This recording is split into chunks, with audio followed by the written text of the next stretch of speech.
Fahrt in den Sommer. Auch in diesem Jahr hat sich die Reichsjugendführung in besonderem Maße der Großstadtjugend angenommen. Fast jeden Tag verlassen im Rahmen der Kinderlandverschickung zahlreiche Transporte die Städte und Industriezentren. Ihr Ziel sind die schönsten Gegenden des Reiches.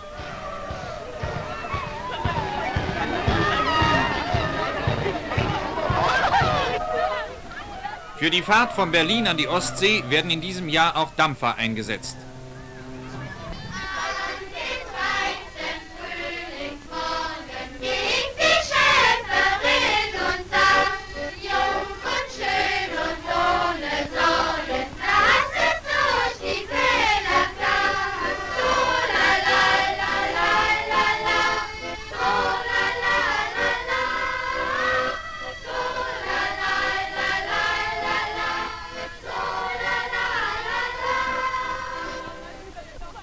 Mittagessen an Bord.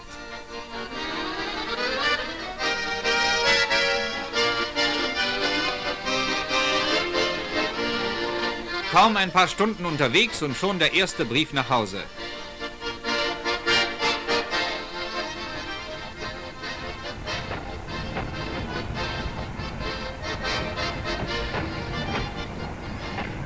Stettin.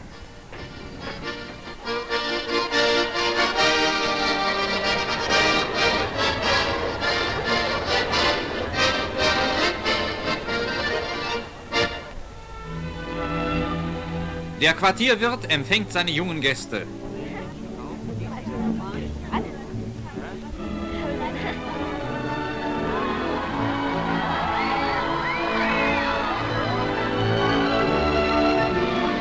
Seeluft und Sonne geben den Jungen und Mädeln Gesundheit und neue Kraft.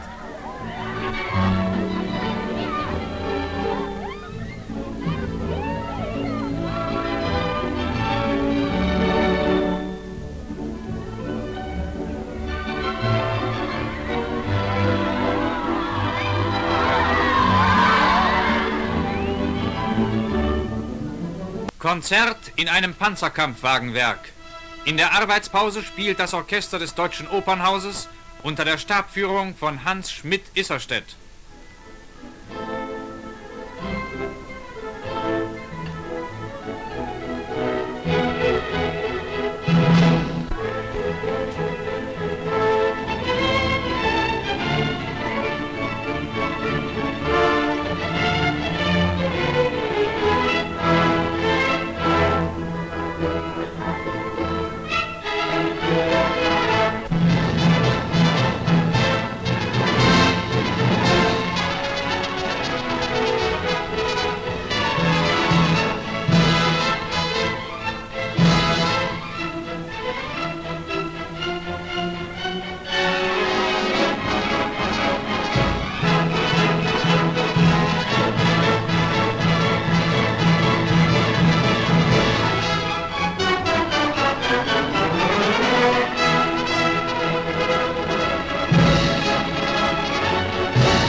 Diese jungen Mädel haben sich als Luftnachrichtenhelferinnen gemeldet.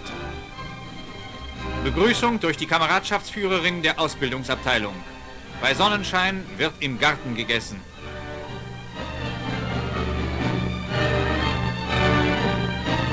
In diesen wohnlichen Räumen fühlen sich die Anwärterinnen bald wie zu Hause.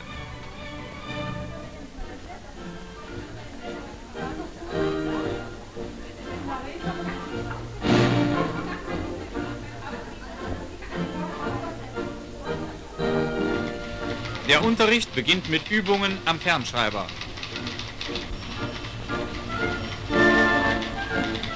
Die Lehrer sind Feldwebel der Luftnachrichtentruppe.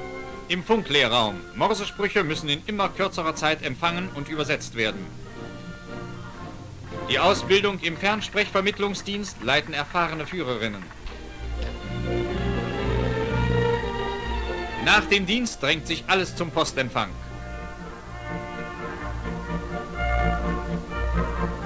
Ein Ruhestündchen auf der sonnigen Terrasse. Auch Sport und Spiel stehen auf dem Dienstplan. Der spätere Einsatz verlangt gesunde und kräftige Menschen.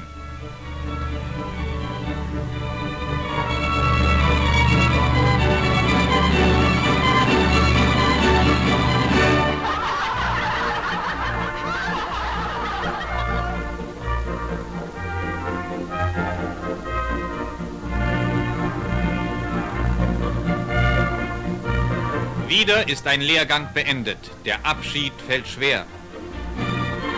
Abfahrt zum ersten Einsatz. Jede dieser Nachrichtenhelferinnen löst einen Soldaten ab, der nun für die kämpfende Front frei wird.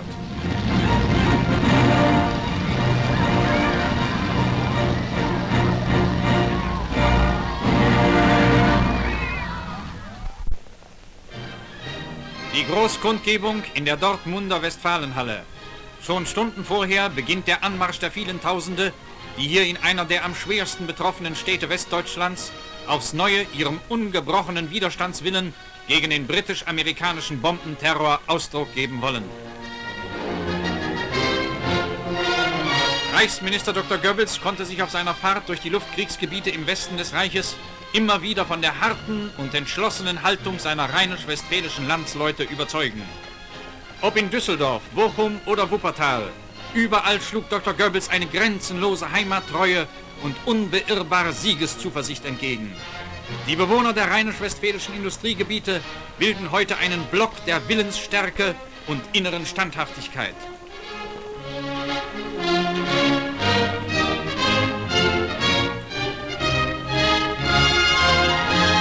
Nun wird Dr. Goebbels in Dortmund zu der schwer geprüften Bevölkerung sprechen und die Grüße des ganzen deutschen Volkes überbringen, das den harten Kampf seiner Brüder in den luftbedrohten Gebieten um Sein oder Nichtsein mit tiefer innerer Anteilnahme verfolgt.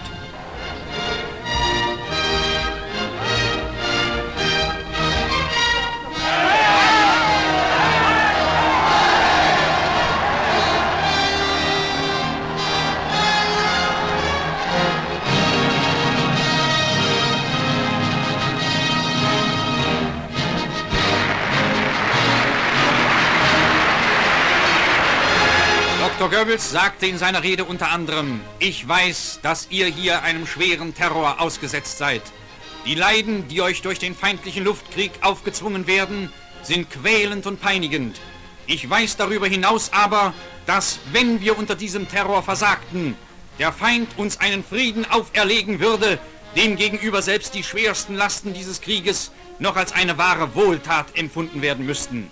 Dieses Bewusstsein macht uns stark und unerbittlich.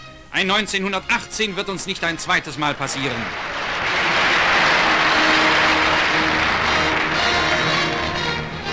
Über den Belastungen des Tages dürfen wir nicht den Überblick über die Gesamtproblematik dieses Krieges verlieren.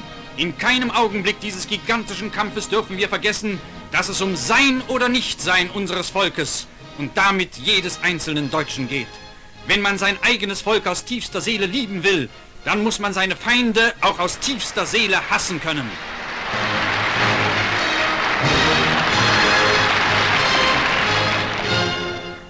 Und ihr sollt wissen, dass die Führung Tag und Nacht arbeitet, dass in Deutschland ungezählte Konstrukteure, Ingenieure und Arbeiter am Werke sind, um die Waffen des Gegenschlages zu schmieden. Eines Tages aber werden wir Vergeltung üben. Wir werden unsere Kräfte nicht verzetteln, darum müssen wir uns Zeit lassen. Wenn wir aber zuschlagen, wird der Hieb furchtbar sein.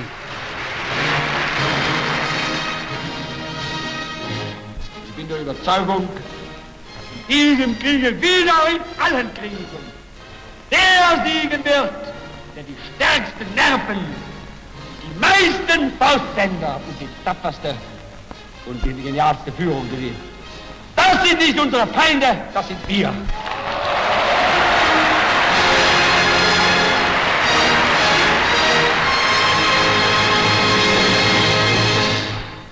Ausbildung von Panzervernichtungstrupps der Waffen-SS. Erklärung der verschiedenen Waffen. Scharfschießen mit der Panzerbüchse. Panzerjäger. Der Angriff mit der Tellermine erfordert Kühnheit und schnellen Entschluss. Ein Trupp kriecht an den Feindpanzer heran. Jede Deckung wird ausgenutzt. Nebelgranaten sollen der Panzerbesatzung die Sicht nehmen.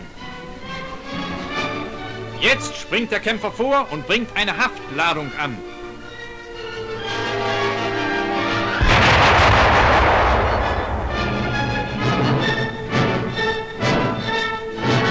Eine zweite Ladung. Sie gibt dem Panzer den Rest. Die Panzerknacker überprüfen die Wirkung ihrer Waffen.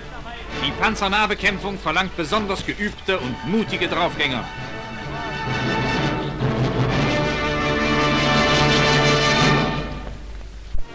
Generaladmiral Riccardi, der Chef des italienischen Admiralstabes, bei den deutschen Schnellbooten an der Mittelmeerküste.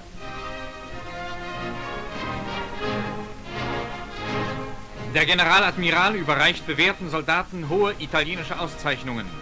Eichenlaubträger Korvettenkapitän Kemnade erhält eine weitere silberne Tapferkeitsmedaille. Tag der italienischen Kriegsmarine in Rom. Generaladmiral Riccardi legt am Ehrenmal einen Kranz nieder.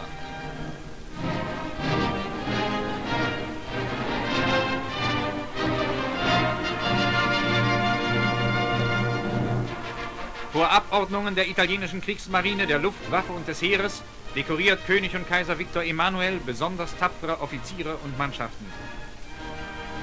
Kapitän zur See Grossi, der erfolgreiche italienische U-Boot-Kommandant.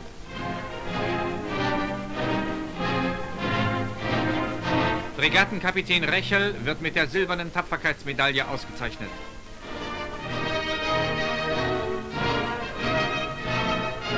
Die Militärattachés der verbündeten und befreundeten Mächte.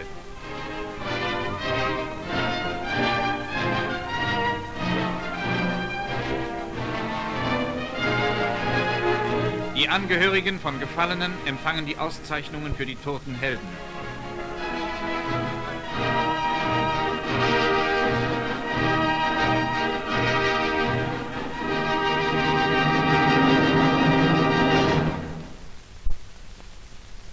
Auf einer U-Boot-Schule. Wie taucht ein U-Boot? Das muss jedermann an Bord wissen.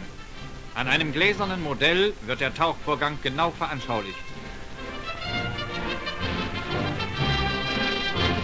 Die Entlüftungsklappen werden geöffnet, die Luft entweicht, das nachströmende Wasser füllt die Tauchzellen. Das Boot taucht.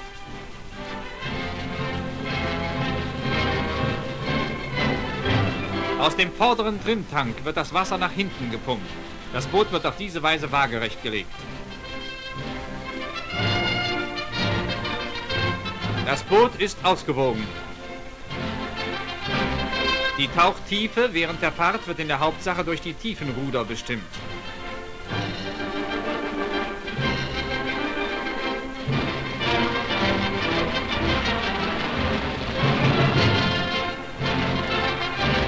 Anblasen zum Auftauchen. In Wirklichkeit wird das Wasser mit Druckluft aus den Tauchzellen gedrückt. Das Boot taucht auf.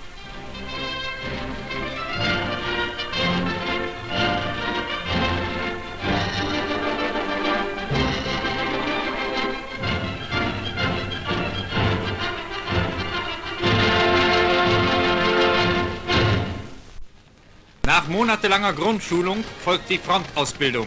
Antreten zur Morgenmusterung. Der Kommandeur schreitet die Front der neuen Besatzungen ab.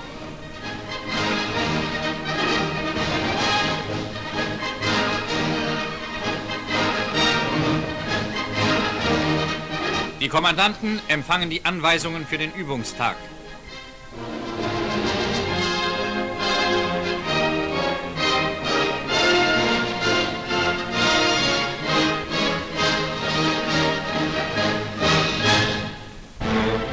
Auf Manöverstation. Klar machen zum Auslaufen.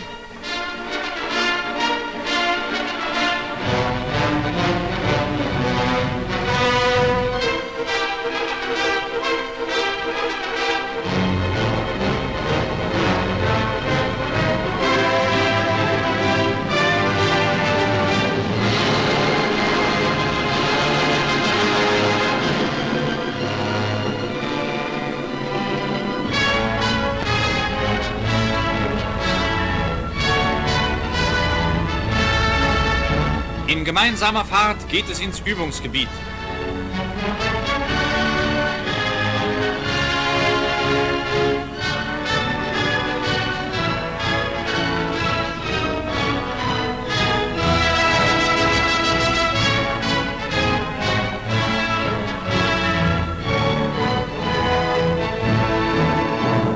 Alarm tauchen!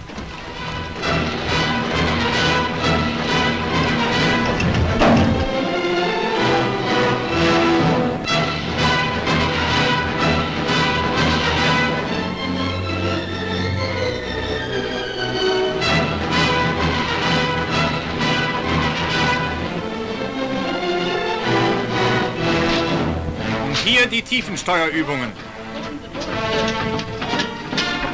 Die jungen leitenden Ingenieure werden durch bewährte Frontfahrer in die Feinheiten der Tiefensteuerung eingeweiht.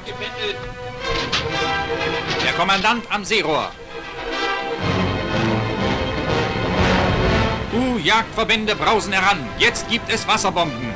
Sie werden in mittlerer Entfernung von den U-Booten geworfen.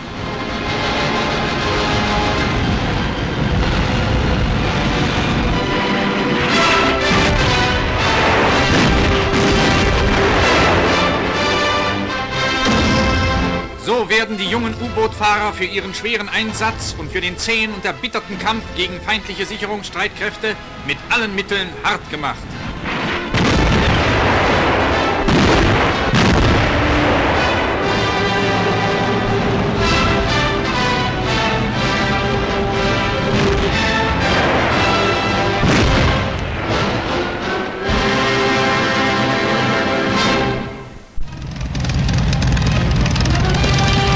Eichenlaubträger SS-Gruppenführer und Generalleutnant der Waffen-SS Steiner trifft in Helsinki ein.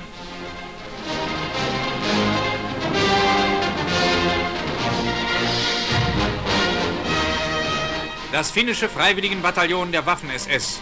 Es hat sich in zweijährigem Einsatz gegen die Sowjets hervorragend geschlagen und jetzt einen Heimaturlaub angetreten.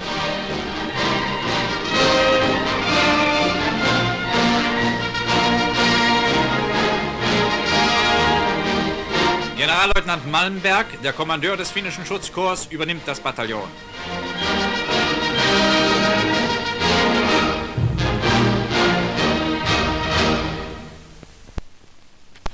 Im Raum von Leningrad. Schwere deutsche Artillerie nimmt militärisch wichtige Ziele im Hafengebiet der Stadt unter Feuer.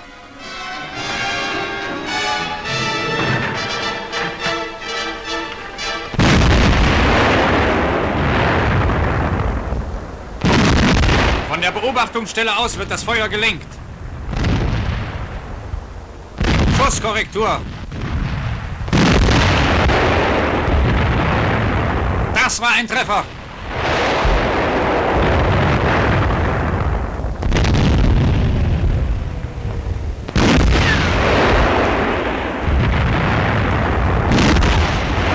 Ölbehälter sind in Brand geschossen. Südlich von Leningrad schicken die Sowjets Stoßtrupps gegen unsere Linien vor. Feldeinheiten der Luftwaffe und Verbände des Heeres wehren den Feind ab. Einschläge der sowjetischen Batterien.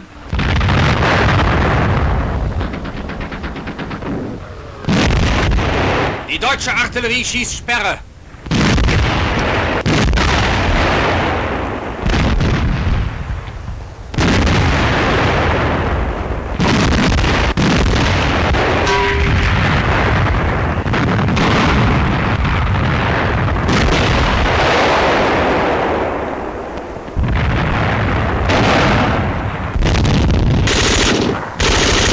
Wieder kommen die Sowjets. Ein eigenes Unternehmen an der Front südlich Leningrad gilt der Aushebung einer feindlichen Beobachtungsstelle.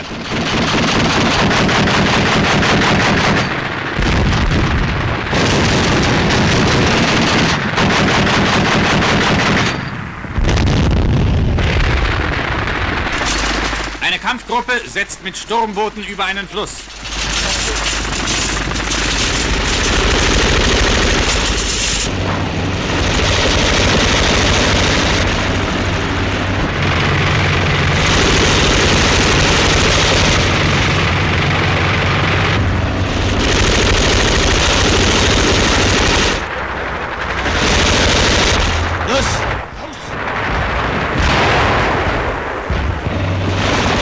Beobachtungsstelle.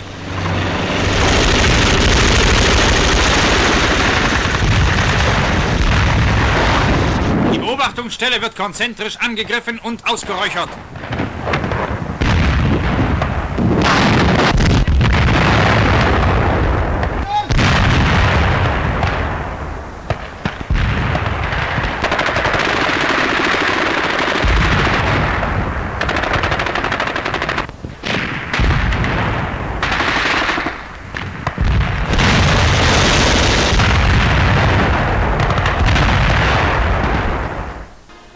Ein Überlebender aus der sowjetischen Beobachtungsstelle ist gefangen genommen worden. Er wird sofort verhört.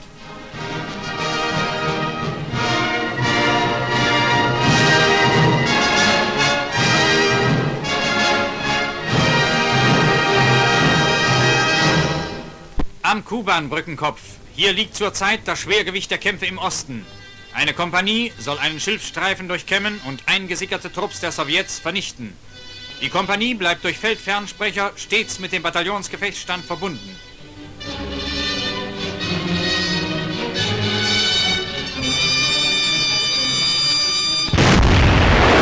Eine andere Kompanie ist auf Widerstand gestoßen. Meldung nach hinten. Artillerie zerschlägt die erkannte Feindgruppe.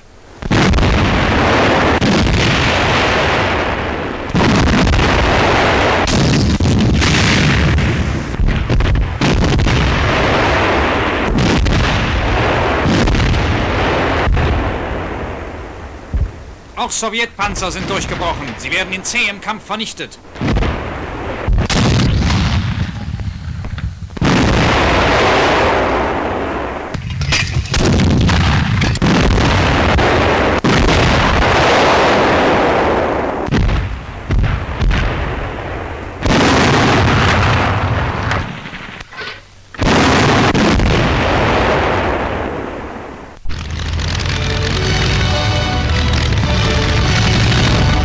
Unsere Kampfgeschwader greifen Versorgungslager im rückwärtigen Feindgebiet an.